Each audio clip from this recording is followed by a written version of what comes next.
Hola a todos, somos el grupo 7 y esta es nuestra práctica final de IAO.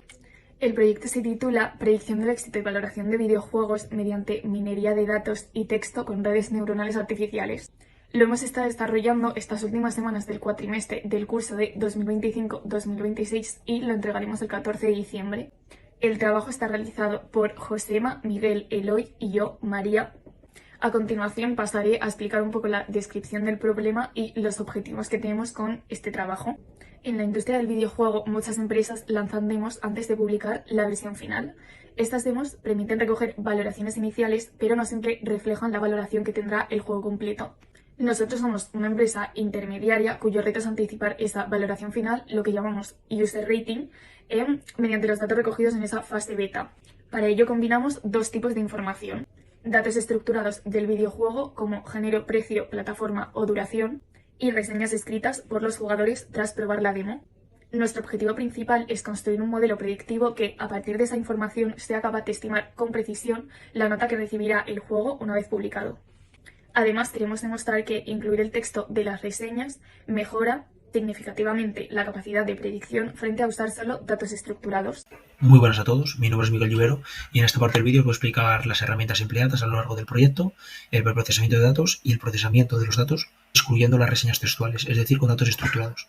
¿Vale? En primer lugar, en cuanto a las herramientas utilizadas, empleamos Kaggle para la obtención de los datos, RapidMiner para procesamiento de estos datos, entrenamiento y evaluación, y Google Colab para la implementación del código en Python para embedding semánticos. En cuanto al preprocesamiento de datos, ¿vale? Cogemos dos conjuntos de datos, este es el primero que cogemos y el principal, y aquí el segundo. ¿Vale? Podemos verlos aquí, ¿vale? Este es el conjunto de datos principal, que incluye el nombre del juego, user rating, que será la variable predecir, label, la valoración del usuario, diversos atributos estructurados, categóricos, y el más importante, user review text, que incluye los datos textuales, que es la reseña del usuario sobre dicho videojuego. El segundo dataset que empleamos contiene el nombre del videojuego, diversos atributos estructurados y luego género, el más importante de todos, ¿vale? Como podéis ver aquí, ya que el anterior dataset también tiene género, pero presentaba inconsistencias, ya que para un mismo videojuego presentaba diversos géneros distintos. Por ello, decidimos escoger este dataset, ya que el género lo considerábamos una variable, un atributo crucial para la predicción del éxito de los videojuegos.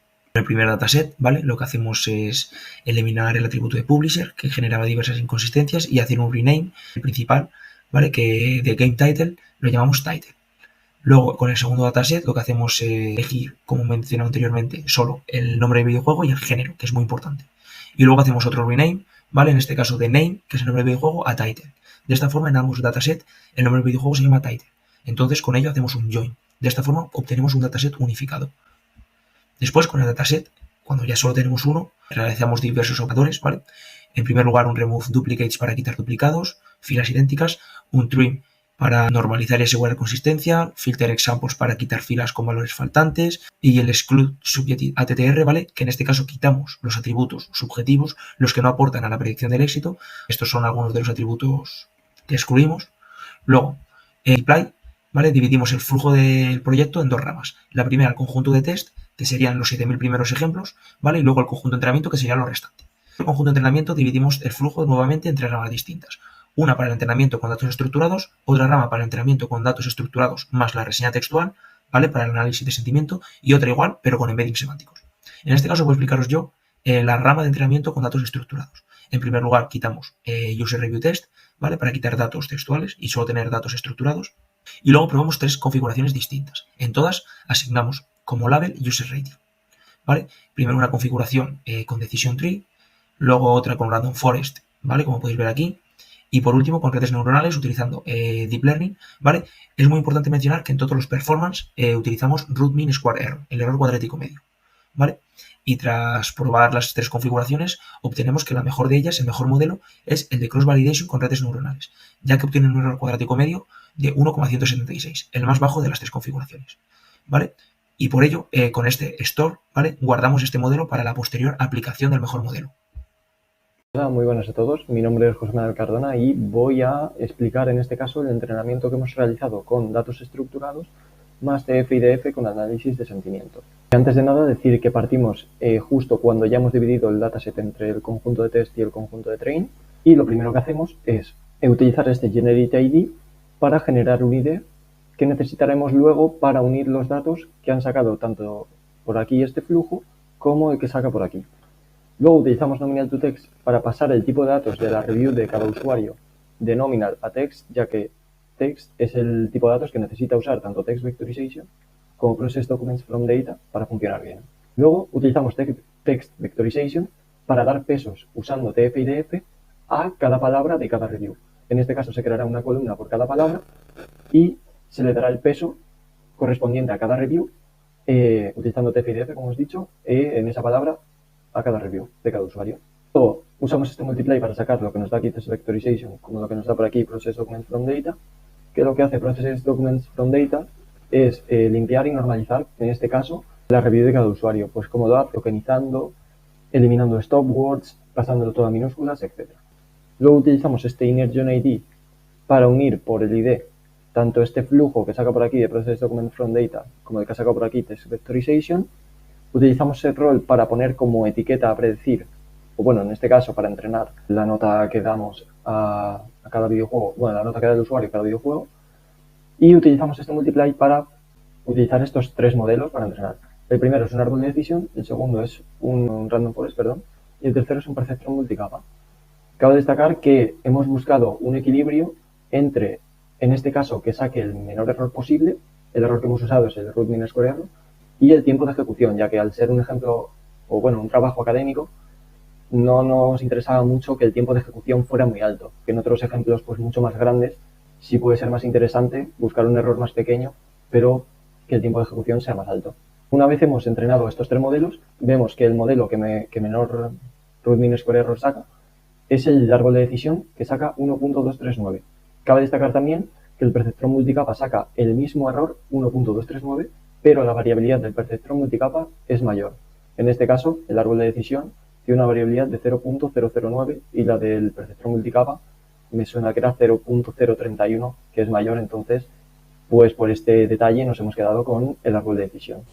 Vale, ahora se va a comentar el flujo que se ha seguido para realizar lo que se conocería como análisis semántico de significado usando los conocidos como embeddings semánticos, aparte de o partiendo del análisis de sentimiento previamente comentado. Por tanto, comenzaríamos realizando el siguiente flujo dentro de RapidMiner. Así, conoceríamos los embeddings semánticos como una vectorización por significado usando una serie de modelos previamente entrenados. En este caso vamos a utilizar un transformador de sentencias, un sentence transformer, que va a conseguir lo que se conocería como la generación de los embeddings semánticos, es decir, una vectorización numérica de lo que conoceríamos como la opinión del usuario, el user review text, que sería nuestra variable textual, la cual en este caso vectorizaría y asignaría un conjunto de pesos en función del significado e influencia que tendría para la variable de salida, que sería la valoración que aportaría dicho usuario a la review que realizaría sobre dicho videojuego que ha disfrutado o ha jugado. Así, muy brevemente, el flujo que hemos seguido sería la generación de estos embeddings, es decir, empezar o partiendo del proceso de preprocesamiento inicial de datos que se ha comentado previamente, realizaríamos la generación de embeddings juntando los datos estructurados junto a los embeddings generados que se generarían utilizando, como he dicho, este sentence transformer de la opinión textual del usuario. Tras esto, como posteriormente habríamos visto que entrenando los modelos se eleva exponencialmente el tiempo de entrenamiento si dejamos los 383 embeddings semánticos generados por dicho transformador de sentencias, pues lo que hemos hecho es realizar un PCA, un análisis de componentes principales, para poder reducir la dimensionalidad de estos embeddings semánticos y poder garantizar al menos que se cubra el 95% de los significados o las palabras que estarían cubiertas por los embeddings semánticos. Vale, ahora voy a pasar a explicar tanto la aplicación y los resultados del mejor modelo que hemos elegido para datos estructurados como para datos estructurados y datos textuales utilizando el análisis de sentimiento. Vale, lo primero que hacemos aquí es recuperar el TSV de test, excluimos la review del usuario en este caso porque solo son datos estructurados, ponemos como etiqueta la nota del usuario, recuperamos aquí el modelo de los datos estructurados, aplicamos el modelo y generamos un atributo que representa la variación que hay entre la nota que se ha predecido o que se va a predecir y la nota real que tiene esa review. Voy a explicar ahora lo de datos estructurados y datos textuales y después vemos lo que ha generado cada uno. Aquí lo mismo, leemos el TSV de test, pasamos de nominal a test para poder utilizar tanto text vectorization como process documents from data. Hacemos esto de text vectorization y process documents from data para el TSV de test. En este caso ponemos otra vez como etiqueta a predecir la nota del usuario, recuperamos el modelo, aplicamos el modelo y este generate attributes tiene lo mismo que aquí. Entonces ejecutamos. Vale, pues ya ha terminado la ejecución y tenemos aquí tanto el dataset, en este caso la predicción que ha generado para datos estructurados, y esta para datos estructurados y análisis de sentimiento. Como podemos ver, aquí hemos generado, como decía, la columna de variación, en la que podemos ver pues, la variación que hay entre la nota predicha, que en este caso, por ejemplo, es 37.441, y la nota real que puso el usuario, que era 36.4. En este caso, pues podemos ver cómo no llega a acertar en los datos estructurados, no llega a acertar ninguna nota, pero sí que es verdad que hay muchas en las que se queda aquí muy cerquita. Y luego hay otras en las que la variación máxima, en este caso, es de 2.851. En este caso real, aquí se mide de 0 a 50, pero en un caso real se mediría sobre todo de 0 a 5 estrellas, por así decirlo. Entonces, esta variación en un caso real sería de 2 décimas. Entonces, no es una variación entre lo que se ha predicho y lo que se puso de verdad muy significativo, ni va a influir demasiado en la decisión de un usuario, por ejemplo, de comprar un juego o no. Podemos ver aquí como la variación media es de 1.021, es decir, una variación de una décima, lo cual es prácticamente nada, y la media de valoración del usuario que tenemos es de 29.531, y en caso de la predicción es de 29.555, lo cual es que no cambia casi nada. Y para el análisis de sentimiento tenemos lo mismo, la predicción y el user rating. Podemos ver aquí también la variación. En este caso sí que ha acertado 3 notas, es decir, ha predicho bien o a la perfección en la nota que puso el usuario con la que tiene, o con lo que ha predicho, pero vemos que la máxima sí que es diferente y hay algunas en las que se va por 3 décimas. Como podemos ver aquí en las estadísticas, la diferencia entre la original y lo que se ha predicho es incluso menor que en los estructurados. Podemos ver aquí también cómo se ha aplicado el análisis de sentimiento, dando que 5.271 reseñas son positivas y 1.729 son negativas. Y vemos aquí cómo la variación, en este caso, es de 1.047. Una vez hecho esto, ya tendríamos el terreno preparado para poder aplicar el entrenamiento o el flujo correspondiente al entrenamiento de los modelos. En este caso hemos optado por 2 configuraciones para los árboles de decisiones y una para MLP Perceptron multicapa basado en Deep Learning para Rapid Miner. En conclusión, sacaríamos en este caso los resultados y por tanto obtendríamos que el mejor modelo para luego aplicarlo a los casos de uso sería el de MLP, debido principalmente a que capta mejor las relaciones complejas entre la variable de salida y los datos estructurados más estos embeddings, en este caso el resultado del PCA. Por tanto, sería resultado mejor y más eficiente comparado con los árboles de decisión, los cuales se pueden quedar atascados en ciertas relaciones.